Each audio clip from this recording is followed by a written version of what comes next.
here on a South Pal Friday at the Hall of Fame game last night. National Football League opened up their season in style with the Cowboys and Steelers taking center stage. But Hall of Fame weekend, a great one. Two classes going in the 2020 to 2021. ESPN's Sal Paolantonio is there to break it all down for us, give us a little insight on, of course, one Eagle who's there, ESPN senior national correspondent Sal Paolantonio on a Sal Pal Friday. Sal, the Hall of Fame game last night, great to see football back, even though if it was just a glorified scrimmage game, if you will. Oh, it was just amazing. And thanks to Johnny G and the Griner team at Burger Realty, I got a text from Johnny G about Harold Carmichael. So he watches everything that I do. And, Harold going in, it's exciting. There's a lot of Eagles fans here, a lot of Eagles fans from all over the Delaware Valley. And it's a festive party atmosphere. There's really nothing like it. I'm sure that you've been here. But if you haven't, you got to come on Hall of Fame weekend. Oh, I have not been. I have not been to Hall of Fame weekend. I have not been to Canton. I have not been to the Hall of Fame. That is something that is on my list of things that I would like to check out. So I'm interested to hear that. So you're saying a lot of Eagle fans did make the trip out there for Harold? Oh, yeah. Eagles fans travel well. Not as many Pittsburgh fans, because Pittsburgh's only 110 miles away, and the Steelers have a lot of people going in. There's, I think, 5 members of the Steelers organization going in, but there's a lot of Eagles fans because Harold is so beloved. And I was Harold's presenter in the Centennial Committee. You remember talking to me about that when Harold was nominated and then elected as an inductee back in January of 2020. And I talked to you about that. I said, Mike, I was inspired during the parade. During the Super Bowl parade, I was inspired to put Harold in the Hall of Fame because up on the Art Museum steps, and I know you remember it well, Brent Selleck got up there on the steps, made his speech in a Harold Carmichael uniform, the old Kelly green and white. It was fabulous to see that jersey, and I started doing some research and how Harold Carmichael has been given short shrift over the years. And I said, this guy has had a Hall of Fame career, and he gets overlooked, and he's got to go in. And I like the Nixon-Khrushchev cabinet debate in 1959, I got my shoe out and started banging on the kitchen table. You had, from the article that I read in South Jersey Magazine, you basically had about 5 minutes to convince everybody that he belonged in there. Yes, actually it was 4. Not to quibble about it, because I do remember rehearsing it with my wife and my granddaughters and saying, okay, Papa's got 4 minutes to get Harold Carmichael in. Let's go through it. I've got a video. I've got a spreadsheet here of Harold's accomplishments. What do I have to hit? Bill Belichick was in the room. Ron Wolf was in the room. Dick LeBeau was in the room. John Madden was in the room. Bill Polian was in the room. There were Hall of Famers in that room. And I remember Ron Wolf coming up to me afterwards and saying, you nailed it. He was not going to vote. Because we beat out Drew Pearson, if you remember. We beat out Drew Pearson and got Harold in. And then there was such a backlash because Pearson was so upset. If you remember, Pearson made a big deal out of it on social media. Yep. A big deal, which I thought was a little gauche, frankly. But, Pearson deserved to go in. I didn't say he didn't. Cliff Branch deserved to go in, but it was those 3 receivers. And sometimes, it's all about the props and the presentation, brother, as you know, in the broadcast industry. Yep. It's not what you say, it's how you say it.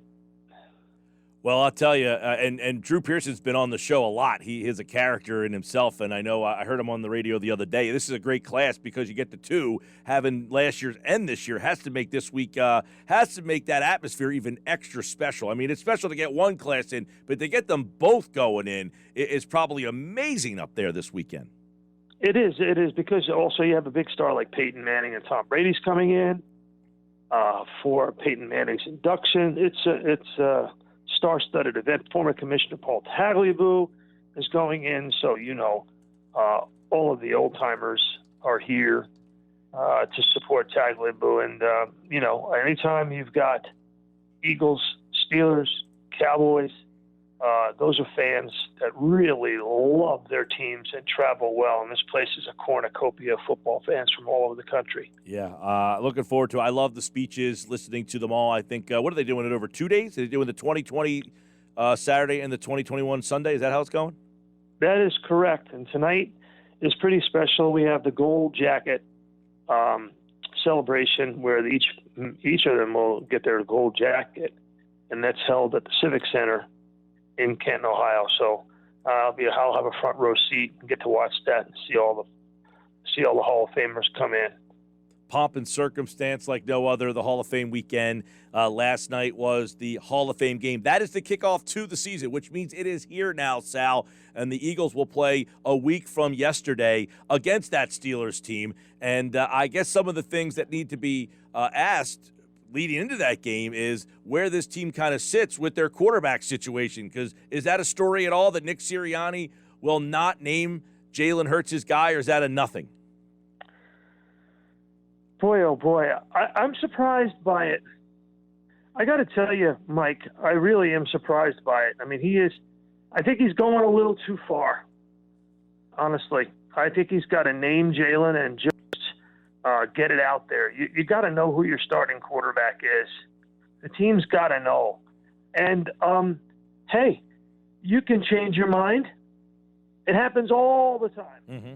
But the young man needs to have a bedrock foundation of confidence under him. Not that he lacks confidence, but the public confidence. Right. So, a little surprised by it. Really am. Yeah, because and what happened last night is also interesting to Eagles fans, right, Mike? Because this Dak Prescott situation is pretty dicey. There's no question about it.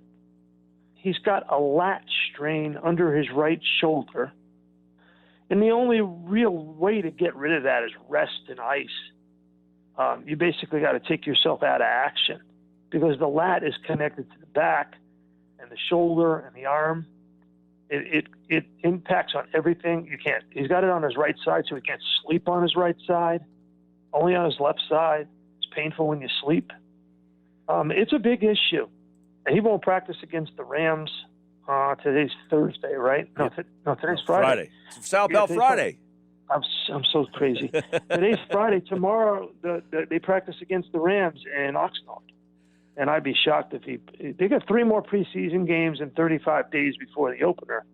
But, it's getting pretty dicey. And I look at their backup quarterback situation. Don't you think they'd like to have Joe Flacco or Nick Mullins? Hey, Sal, I opened the show today by saying, after watching Ben DiNucci in a regular season game against the Eagles, I thought I would never see him ever take another snap in this league. And sure enough, I turned my television on last night, and there was Uncle Rico slinging the football around Canton, Ohio.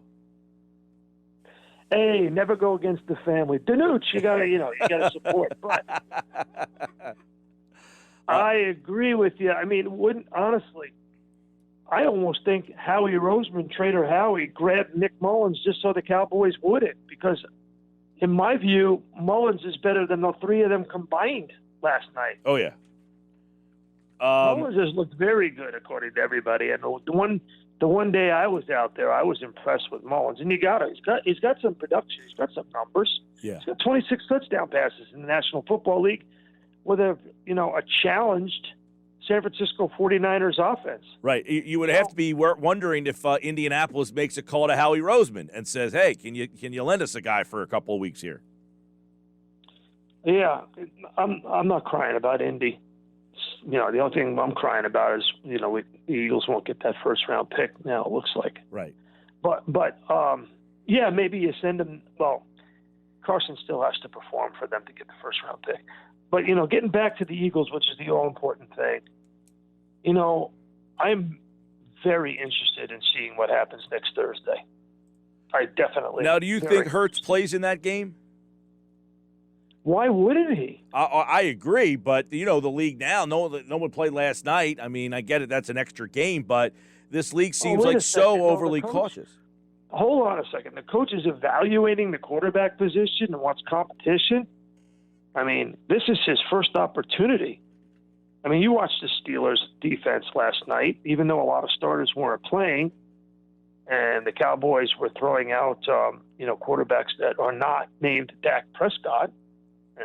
But nevertheless, the Steelers had the number one blitzing defense in the league last year.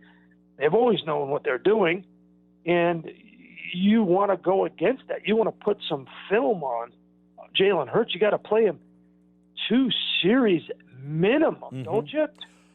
I agree. I would like to see him, but it feels like, heck, Sirianni's having an hour 45-minute practices to try to limit the possibilities of injury. So, the way the league is. Another thing too, Mike, not to interrupt you, and I agree with you about that, is if you play Jalen Hurts just 2 series, then you're playing Joe Flacco probably for at least a quarter and a half, which I don't know if that's smart at his age. Yeah, that's a good point, is you only have 3 guys. They don't have a 4th quarterback on this team, right?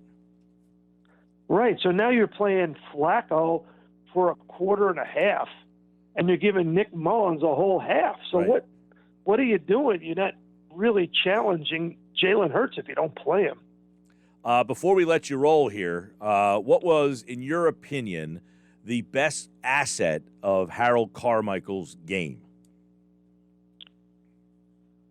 Oh, gosh. It has to be his height. His ability to go up and get balls that other players could not get. Not only did he have the 6'8" frame, but have you ever been around Harold Carmichael? Yes.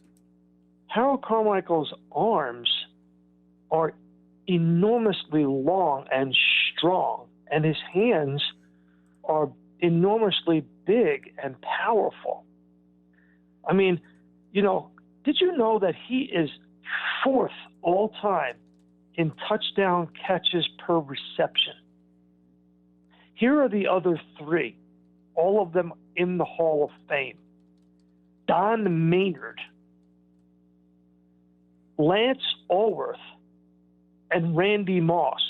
Now, you tell me how in the world Harold Carmichael has had to wait almost 3 decades to get in the Hall of Fame. It's good to see him get in. That is for sure. And I know your presentation was probably fantastic, and I guess he'll have to owe you one when he sees you this weekend. I saw him today, and, he thanked me. And I said, listen, Harold, it was an honor to represent you. In my view, you should have gone in a long time ago. I was righting a wrong. I was righting an injustice. It was an honor for me to represent Harold Carmichael, a former Man of the Year in the National Football League. It was an honor for me, Mike Gill, to really represent the Philadelphia Eagles organization and Philadelphia fans all over the Delaware Valley. That's what I want to do. I was honored to do it, and I'm glad we could get it done. And tonight he gets his gold jacket. Sal Pal Friday here on the Sports Bash. All right, man, I know you got to run. Appreciate it. Thank you, Mike Gill. He's Sal Paolantonio. We do it Fridays during the football season. Hopefully you enjoy it, and we will continue to do it here on the 2021 Eagles season, which gets underway Thursday night.